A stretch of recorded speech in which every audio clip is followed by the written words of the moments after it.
नमस्कार, प्राइम नून एट 3 देख रहे हैं आप। आपके साथ मैं हूं जास्मिन शर्मा। हेडलाइंस के बाद अब सीधा रुख करेंगे अहम खबरों का। संदीप मावा ने श्रीनगर में JKLF कार्यालय में तिरंगा लहराया है। संदीप मावा ने कहा कि ये कश्मीर में अलगाववाद के अंत के संकेत हैं। उन्होंने कहा कि शांति भंग करने वालों से निपटा जाएगा, अब उनके लिए यहाँ कोई जगह नहीं है। हमारे साथ बात करने के लिए मौजूद है संदीप मावा, जिन्होंने आज JKLF के हेडक्वार्टर पे जो है तिरंगा लहराया है। उनसे ही जानने की कोशिश करेंगे कि वो इसको किस तरह देख रहे हैं। देखिए, आतंकवाद का अंत हो चुका है 2019 के बाद, तो अभी कुछ एलिमेंट्स थे जो चाहते थे कि इसका रिवाइवल हो, तो उस कारण हमने सेशनिज्म को, जो यहाँ लोग हैं, जो पाकिस्तान के स्पॉन्सर्ड लोग हैं, उनको मैसेज दे दिया। पहले हमने हुर्रियत ऑफिस में हिंदुस्तान का झंडा चस्पा किया, और आज जम्मू कश्मीर लिबरेशन फ्रंट का जो ऑफिस है, हेडक्वार्टर है डाउनटाउन में, उस पर हमने झंडा चस्पा किया। इसका मकसद है कि कश्मीर में आतंकवाद का अंत हो चुका है और अखंड भारत की ओर हिंदू मुसलमान बढ़ चुके हैं, और अनकरीब ये सिर्फ यहां जम्मू कश्मीर तक ये हमारा सिलसिला नहीं रहेगा। जो पाकिस्तान ऑक्युपाइड कश्मीर, पाकिस्तान और अफगानिस्तान की ओर हम लोग अग्रसर होने वाले हैं, और अखंड भारत का जो सपना मेरे हिंदू मुसलमान डोगरे बौद्ध पूरा जम्मू कश्मीर हिंदुस्तान की आवाम देखना चाहती है, उसकी ओर अग्रसर होने की पहली पहल है। क्या बदल ये, जिस तरह से कहा जाता है कि बदलते कश्मीर की जिस तरह से यहाँ पे पीस लौट रहा है, तो उसको आप किस तरह देख रहे हैं, और ये इस एकदम को आप किस तरह देख रहे हैं? देखिए, पीस तो ही तभी तो हम ये कर पा रहे हैं कि आतंकवाद का खत्म हो चुका और डेमोक्रेसी का बोलबाला है, कानून का राज है। इस कारण हमने ये पहल की है टू सेंड अ मैसेज। ये कोई टोकन सिंबल होते हैं, ये कोई जंग नहीं होता है, लेकिन जंग की शुरुआत हम कर चुके हैं। मैं आपकी चैनल के थ्रू TRF को, हिजबुल मुजाहिदीन को, JKLF को और बाकी जो यहां आतंकवाद फैलाना चाहते हैं उनको वार्न करता हूं कि सुधर जाइए। आपके घर के पता, आपके रिश्तेदार, आपकी पूरी फैमिली की लिस्ट हमारे पास है। अगर आप मेन स्ट्रीम में नहीं आएंगे और कश्मीरियों की जिंदगियों में कोई चेंज नहीं लाएंगे, तो चुन चुन के आप लोगों को मारा जाएगा। ये समय की बात रहेगी।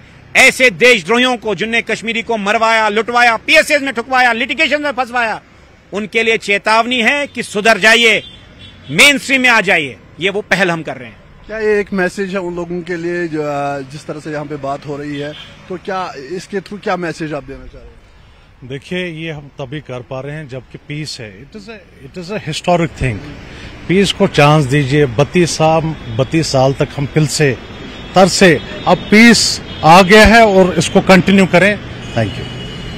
इस तरह से आपने देखा, इनका भी यही कहना है कि अब यहाँ पे जो है वो पीस प्रिवेल हो चुका है और किसी को भी अब यहाँ पे अमन को ठेस पहुंचाने नहीं दिया जाएगा। जो भी इल एलिमेंट्स है उनको अंजाम तक पहुंचाया जाएगा। जहांगीर अजीज के साथ रईस मांगरे, नेटवर्क 18। अंतर्राष्ट्रीय शरणार्थी दिवस आज मनाया जा रहा है। इस मौके पर जम्मू में POJK के शरणार्थियों ने सरकार से POK को पाकिस्तान से वापस लाने का आग्रह किया है। शरणार्थियों ने उस दिन को याद किया जब उन्हें अपना घर छोड़ने पर मजबूर होना पड़ा था। वो इस दिन का इंतजार कर रहे हैं जब अपने घर वापस जाने का उनका सपना साकार होगा। आज इंटरनेशनल रिफ्यूजी डे है और पाक ऑक्युपाइड कश्मीर के रिफ्यूजी जो पिछले 75 सालों से जदोजहद में लगे हैं, की मांग है कि POK को वापस लिया जाए। जिस POK में ये रहते थे और साजिश के चलते इनको वहां से निकाला गया, उसको वापस लिया जाए। आज क्या मांग उठाते हैं कि POK को जल्द वापस लिया जाए। वो जो साजिश थी पाकिस्तानी सेना ने की थी, आज उसको पाकिस्तान को दंड देने का वक्त आ गया। आपको लगता है? निश्चित तौर पर आ गया है। मैं समझता हूं कि किसी ने नहीं बोगा, सिवाय मेरी इस बिरादरी के सिर्फ हमने बोगा है। हमने जो दुख देखे हैं, तकलीफें देखी हैं, जो हमें जिस तरीके से मानसिक आघात हमने सहा है, ये किसी ने नहीं सहा। सरकारें आती रही, जाती रही, लेकिन पार्लियामेंट में रेजोल्यूशन पास कर देना कि POK खाली होगा और उसको बाद में कराना नहीं और सो जाना, मैं समझता हूं ये लोगों का आज यहाँ पर अहद है कि पाकिस्तान को सबक सिखाना चाहिए। इसलिए क्योंकि जो दर्द, जो जख्म उसने हमें दिए हैं, उसका आज तक पाकिस्तान को हम बदला नहीं कर सके, उससे बदला लेना चाहिए और वो इलाका भी खाली होना चाहिए। और सबसे बड़ी बात यह है, आज अंतर्राष्ट्रीय रिफ्यूजी दिवस है, लेकिन अफसोस इस बात का है कि हमें आज तक रिफ्यूजी नहीं माना गया। ना तो हम रिफ्यूजी हैं, और अगर विस्थापित हैं तो हमारी बात कोई नहीं सुनता, क्योंकि विस्थापित कोई कानूनी आधार नहीं है। तो इसलिए बड़ी दिक्कत है। आप देखें इस कड़कती धूप में ये सारे लोग निकलकर बाहर आए हैं, इनका यही दर्द है, यही रंज है कि हमारी बात नहीं सुनी जा रही। आपको लगता है कि कितना दर्द होता है जब आपको ये मालूम होता है कि आज लॉन्चिंग पैड्स आपके उन्हीं घरों में हैं जहां पे आप रहा करते थे, जहां पे आपको भागना पड़ा रातों रात? बड़े दुख की बात है कि जिस जगह हमारे बुजुर्ग पैदा हुए, पढ़े, भले बड़े हुए, उन गलियों में और वहां पर आज ट्रेनिंग कैंप्स चलते हैं और उग्रवादियों को तैयार किया जाता है और वो यहां आकर निर्दोष लोगों का खून बहाते हैं। दुख की बात है। मैं समझता हूं कि टूट पड़ना चाहिए। अब वक्त आ गया है कि ऐसे लोगों को, ऐसी ताकतों को, ऐसे पड़ोसियों को जिसने हमारा जीना हराम किया हुआ है, और सबसे बड़ी बात यह है जो मेरे 12 लाख लोग आज जम्मू कश्मीर में रहते हैं या 5 लाख लोग बाहर रहते हैं, उनकी तो इतनी बुरी दुर्दशा है। कुछ 2-4% लोगों ने अपनी मेहनत से अपने आप को खड़ा कर लिया, लेकिन मेजॉरिटी आज भी जो है वो गरीबी रेखा से नीचे का जीवन व्यतीत कर रही है। तो जिस तरह से और भी कई लोग हैं, आप बताएं कि आपको कितना दुख होता है जब आतंकवादी लॉन्चिंग पैड्स आपके पीओके से ही, अब हम पे ही जो है वहां पे प्लानिंग होती है, साजिश होती है हमला करने की। वो जो लॉन्चिंग पैड वहाँ जो बन रहे हैं वो वहाँ नहीं बन रहे, हमारे सीने पे बन रहे हैं। हमारा खून खोलता है कि हमारे वहाँ पे जो हमने बुजुर्गों की प्रॉपर्टियां छोड़ के आए हैं नष्ट कर दी गई हैं। बिल्कुल हम ये कहते हैं जब हमें डिस्प्लेस बनने का दर्जा दे रहे हैं, हमें कहते हैं हमें रिफ्यूजी स्टेटस दिया जाए। जैसे कश्मीरी पंडितों को, जैसे हमारे एलजी साहब ने कश्मीरी पंडितों को घर जुबाई बना के करके रखा हुआ है, हमें उन्हीं की तरह। आप कहेंगे कि पीओके को वापस लिया जाए और आज वक्त आ चुका है कि जब जो रेजोल्यूशन है उसको जो पास किया हुआ है उसको अब अमली जामा पहनाने का वक्त आ चुका है। अमली जाना 70 साल से अमली जाना कार्य पहनाए जा रहे हैं। आज वक्त है ना, हमें बताएं, प्रैक्टिकली करके बताएं, हम अपने घर वापस जाना चाहते हैं। अपने घर वापस जाना चाहते हैं और आज वक्त आ गया है कि पीओके को पाकिस्तान से वापस लिया जाए। कैमरामैन नरेंद्र के साथ राजन वैद। बीजेपी के राष्ट्रीय महासचिव तरुण चुग ने न्यूज 18 से बात करते हुए कहा कि पीओके भारत का अभिन्न अंग है। पाकिस्तान ने जम्मू कश्मीर के एक हिस्से पर धोखे से कब्जा कर लिया था, भारत इसे वापस लेने के लिए प्रतिबद्ध है। आज रिफ्यूजी डे है और पाकिस्तान से जो रिफ्यूजी भारत आए थे वो ये मांग कर रहे हैं कि पीओके को वापस लिया जाए। ज्यादा बातचीत के लिए हमारे साथ हैं तरुण चुग जी, भारतीय जनता पार्टी के राष्ट्रीय महासचिव। सर, भारत ने वादा किया था कि पीओके को हम वापस लेंगे, पीओके भी हमारा अभिन्न अंग है। आज रिफ्यूजी डे है और पाकिस्तान से जो रिफ्यूजी आए हैं वो इस बात को लेकर आहत हैं। इंच इंच भूमि भारत की है और जो पीओके जिस पर पाकिस्तान की नाजायज कब्जा कर रखा है वो हिस्से का एक एक कण भारत का हिस्सा है और भारत के सदन ने कमिटेड रूप से ये माना है, एक मत होके माना है कि इस इंच इंच जमीन को हम खाली कराएंगे। लेकिन दुर्भाग्य है देश के अंदर आज भी कई ऐसे नेता हैं, जैसा हमने 5 अगस्त 2019 को अखिलेश यादव और कांग्रेस के नेता रंजन जी को सुना कि क्या पीओके हमारा अंग है। मैं समझता हूं जिन लोगों को भारत के नक्शे की भूमि पर भी अपना सम्मान नहीं है, जो इंच इंच भूमि हमारी है, हमारे पुरखों की है, हमारे नक्शे में है, ऐसा नेतृत्व कई बार लग जाते हैं। अगर देखें तो जम्मू कश्मीर की जो विधानसभा है उसके अंदर भी पीओके को लेकर के जो सीटें हैं वो रिजर्व रखी गई हैं, वो रखी गई हैं। तो क्या नहीं लगता कि अब वो समय आ गया है कि जो हमारे रिफ्यूजी वहां से आए थे वो अपने घरों को वापस जाएं और पीओके भी भारत का हिस्सा? निश्चित रूप से ये भारत की कमिटमेंट है, देश के सदन की कमिटमेंट है, देश की सबसे बड़ी पंचायत की कमिटमेंट है और ये अवश्य पूरा होगा, अवश्य पूरा होगा। लेकिन देखें तो जो जम्मू कश्मीर की जो पार्टियां हैं वो लगातार इस बात की वकालत करती है कि पाकिस्तान से बात की जाए, जम्मू कश्मीर के मुद्दे को सुलझाया जाए, वो इस तरह की बात करती है। ऐसा है कि कुछ लोगों के तो मन में पाकिस्तान और चाइना का गाना हर समय बजता रहता है। मैं उनसे निवेदन करूंगा, भारत के चश्मे से भारत को देखिए और भारत को समझिए। अब आपका अलगवाद का ड्रीम, देश को तोड़ने का ड्रीम, जो आपके सपनों में कभी पाकिस्तान और चाइना आता है, उस सपनों से बाहर आए। कैमरामैन चंदन पटवाल के साथ खुर्रम शहजाद, न्यूज 18 दिल्ली। आगे बढ़ते ब्रेक के बाद अपनी पार्टी के प्रवक्ता और यूथ विंग के महासचिव इरफान मनहास ने पीएमएवाई मामले में गड़बड़ी और बड़े पैमाने पर भ्रष्टाचार की रिपोर्ट के संबंध में पार्टी मुख्यालय में एक प्रेस कॉन्फ्रेंस की। उन्होंने यूटी भर में प्रतीक्षा कर रहे गरीब लाभार्थियों को धोखा देने का आरोप लगाया। उन्होंने प्रतीक्षा कर रहे हितग्राहियों को मकान देने से इनकार करने वाले आरडीडी के आदेश को रद्द करने की मांग की है। उन्होंने महंगाई, बिजली शुल्क में बढ़ोतरी और पंचायती राज के निर्वाचित प्रतिनिधियों के आधारहीनता पर भी बातचीत की। पीएमएवाई ग्रामीण, जिसको हम जो मकान के केसेस जिनको हम शॉर्ट में बोलते हैं लोगों के लिए, आप बखूबी जानते होंगे कि इस पूरे स्कीम के अंदर जो है इस वक्त पूरी मतलब एक अफरा तफरी का माहौल है। एक बहुत ज्यादा लूप होल्स इसमें सामने आ रहे हैं और जब हम ग्राउंड पे देखते हैं तो ज्यादातर लोगों की जो शिकायतें मौसूल हो रही हैं वो यही है कि जो ये पीएमएवाई केसेस हैं, प्रधानमंत्री आवास योजना ग्रामीण का जो ये प्रोग्राम है, स्कीम है, ये उन तक नहीं पहुंच पा रहा। जो गरीब लोग हैं, जो इसके हकदार हैं, जो मुस्तहिक हैं, उन तक ये चीज जो है ये स्कीम नहीं पहुंच पा रही है। यहाँ पे सबसे बड़ा जो कैच है वो ये है कि इन लोगों को, जो हमारे गरीब लोग हैं, जो मुस्तहिक हैं इस प्रोग्राम के, उनको ये बोला गया कि आप जो है आप रजिस्टर हो चुके हैं, आप ऑनलाइन हो चुके हैं, तो आप एक काम कीजिए, आप अपना काम शुरू कर दीजिए। तो उनने अपना मकान बनाना स्टार्ट किया, जिसका उनने बेस जो है वो तैयार किया। और वो कैसे तैयार किया, क्योंकि उनके पास पैसे तो अभी आए नहीं थे, तो बहुत सारे लोगों ने उसमें लोन लिया, बहुत सारे लोगों ने कर्जा लिया, बहुत सारे लोगों ने अपनी चीजें बेची, क्योंकि आपको पता है ये मकान जो है ये दिल के बहुत करीब होता है किसी भी इंसान के। तो कहीं ना कहीं उनने वो शुरुआत की, सिर्फ डिपार्टमेंट के लोगों के कहने के ऊपर उन्होंने वो शुरुआत कर दी। उसके बाद आज तक वो केसेस जो है अभी तक उनके छोड़े नहीं गए हैं। और जब अब आज एक गवर्नमेंट की तरफ से पहल हुई है कि 2 लाख केसेस छोड़े जाएंगे, कि एक ऑर्डर निकला है 2 दिन पहले, जो कि आरडीडी डिपार्टमेंट की तरफ से ज्वाइंट डायरेक्टर साहब ने निकाला है, on the approval of commissioner secretary RDD.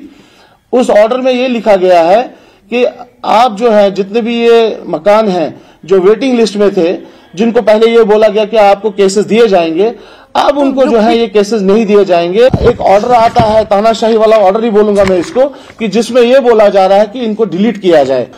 हम लोग डिमांड करते हैं कि इसको इमीडिएटली रिवोक किया जाए इस ऑर्डर को। बीजेपी के वरिष्ठ नेता आशीष सूद ने कहा है कि जम्मू कश्मीर ने हाल के वर्षों में पंचायत, नगरपालिका सहित कई चुनावों का संचालन देखा है और अब जम्मू कश्मीर में विधानसभा चुनाव कराने के बारे में फैसला करना चुनाव आयोग पर निर्भर है। आशीष सूद ने ये बयान उमर अब्दुल्ला की टिप्पणी पर दिया है। उमर अब्दुल्ला ने कहा था कि जम्मू कश्मीर में लोकतंत्र खत्म हो चुका है।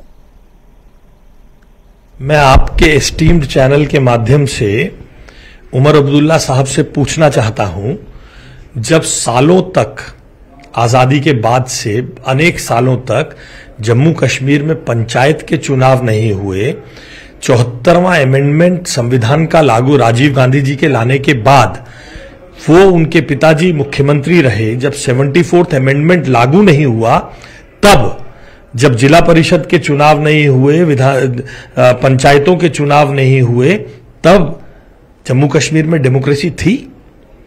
अपने हिसाब से डेमोक्रेसी को परिभाषित करना, उसको डिफाइन करना और अपनी जरूरतों के हिसाब से कहना।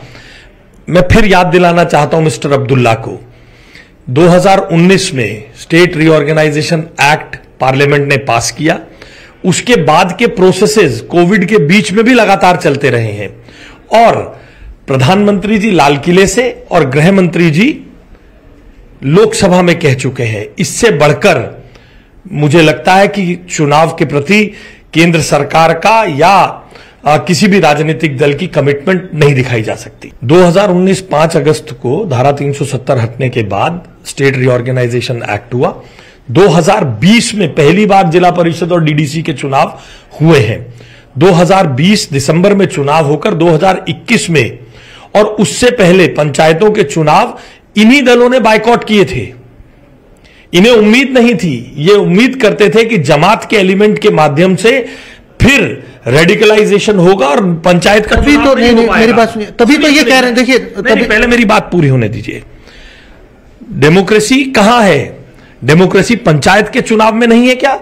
डेमोक्रेसी क्या नगर निगम के चुनाव में या जिला परिषद के चुनाव में नहीं है? वे सब हुए हैं। वे सब हुए हैं।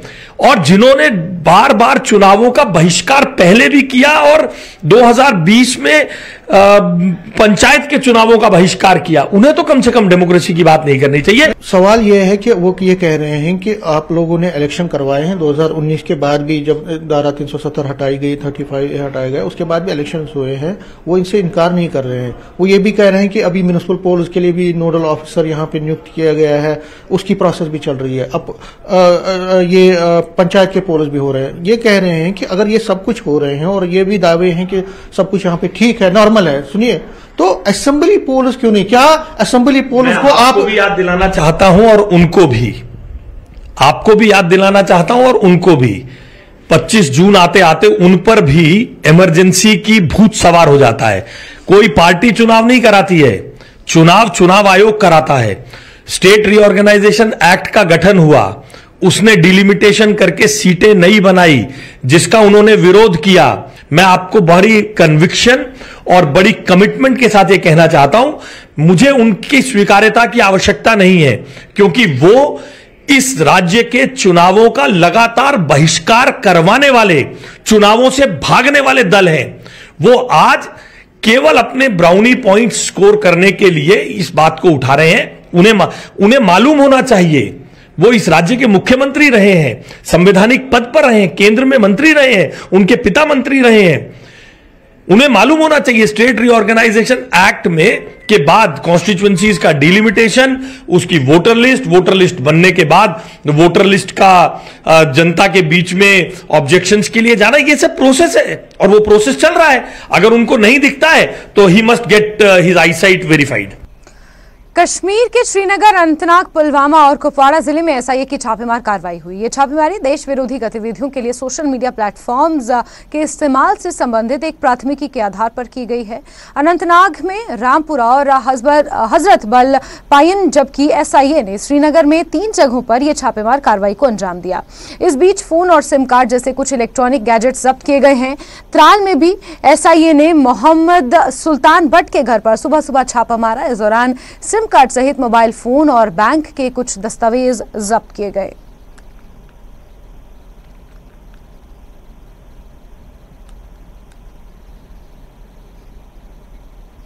आगे बढ़ते हैं, जम्मू कश्मीर बीजेपी अध्यक्ष रविंद्र रैना ने ट्वीट किया है। रविंद्र रैना ने मुफ्ती मोहम्मद सईद की कब्र पर श्रद्धांजलि पेश की। इस मौके पर उन्होंने कहा कि मुफ्ती मोहम्मद सईद भारत के पूर्व गृह मंत्री और 2 बार जम्मू कश्मीर के मुख्यमंत्री रह चुके हैं। उन्हें श्रद्धांजलि पेश करता हूं।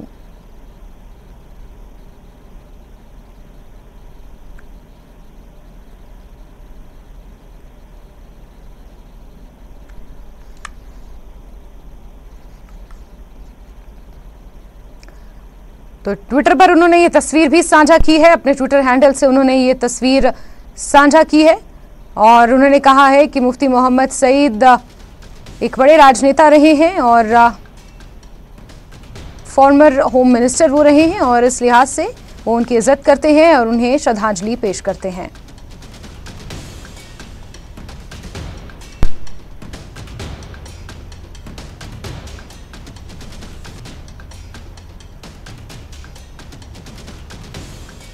डोडा में जिला स्तरीय अंतर क्षेत्रीय टूर्नामेंट का समापन किया गया। स्पोर्ट्स मेगा इवेंट डोडा स्पोर्ट्स स्टेडियम में हुआ, जहां जिले के विभिन्न क्षेत्रों के एथलीटों ने हिस्सा लिया और अपने कौशल का प्रदर्शन किया। समापन समारोह में उपायुक्त डोडा विशेष पॉल महाजन ने मुख्य अतिथि के रूप में शिरकत की। बहुत ज्यादा फायदा मिल रहा है, जैसे कि आप देख सकते हैं यहाँ पे बहुत ज्यादा बच्चे आए हैं, अंडर 14, अंडर 17, इनको मौका मिल रहा है ये खेलने के लिए और इनको ओवर कॉन्फिडेंस भी हो रहा है अपने ऊपर कि हम खेल रहे हैं। अगर ये हार जाते हैं इससे भी कोई फर्क नहीं पड़ता है, क्योंकि इन्हें थोड़ा सा कॉन्फिडेंस होगा। अगर ये इस बार हार रहे हैं, अगली बार इनको और अच्छा करने का मौका मिलेगा। और ये जो टूर्नामेंट्स हो रहे हैं यहाँ पे, मैं बहुत ज्यादा खुश हूँ इनके लिए और मैं चाहती हूँ कि आगे भी ये टूर्नामेंट्स चलते रहें। हमें बहुत फायदा हो रहा है, हमें मतलब सीखने के लिए मिल रहा है। हमने कुछ सीखा नहीं था, हम सीख रहे हैं यहाँ पर आके। अभी मेरी सिलेक्शन हुई है, मैं डोडा मतलब डिस्ट्रिक्ट लेवल पे, अब मैं इससे आगे भी जाना चाहती हूँ। जब मेरी सिलेक्शन होगी मैं अच्छे से खेलूंगी, खूब मेहनत करूंगी। पहले हमारे यहाँ पर टूर्नामेंट्स नहीं होते थे, अब यहाँ पर टूर्नामेंट्स हो रहे हैं। हमें बहुत अच्छा लगता है खेल के। हमारे अंदर बहुत सारे टैलेंट्स है, लेकिन हमें मौका नहीं दिया जाता है वो बाहर निकालने के। अब हमें मौका मिल रहा है तो हम जरूर खेलेंगे। 23 डिसिप्लिन्स की इंस्ट्रक्शन दी गई जो हम करा रहे हैं, उसमें से मैक्सिमम हमने किए हैं। हमने बॉयज की इनाग्रेशन रखी थी, आज गर्ल्स की थी। हमारे लगभग पार्टिसिपेट 10 जोन है, 10 जोनों में 30 गेमें कराई हर जोन में। उसमें से बॉयज की लगभग कोई 1200-1300 1300 पार्टिसिपेशन हुई यहाँ जोन तक, आज के लेवल की बात कर रहा हूँ। और लड़कियों की पहली बार हिस्ट्री में शायद 800 से 900 तक है। और आज जो हम करा जा रहे हैं, जो आप देख रहे हैं, ये एथलेटिक मीट है। इसमें इवेंट होते हैं ट्रैक रेसेस के और फील्ड के इवेंट होते हैं, थ्रोइंग, जंपिंग। इसके अलावा टीटी अंदर चल रहा है, योगा का चल रहा है कंपटीशन। 1.5 महीने से चल रहा है, जो हम नीचे स्तर से इंटर जोन से होके आ रहे हैं। अभी डिस्ट्रिक्ट लेवल इंटर जोन हो रहा है, इसके बाद डिवीजन होगा, उसके बाद नेशनल्स के लिए सिलेक्शन होती है, इंटर डिवीजन टूर्नामेंट होता है। और इसी के साथ बुलेटिन में फिलहाल के लिए बस इतना ही। मुझे दीजिए इजाजत, नमस्कार।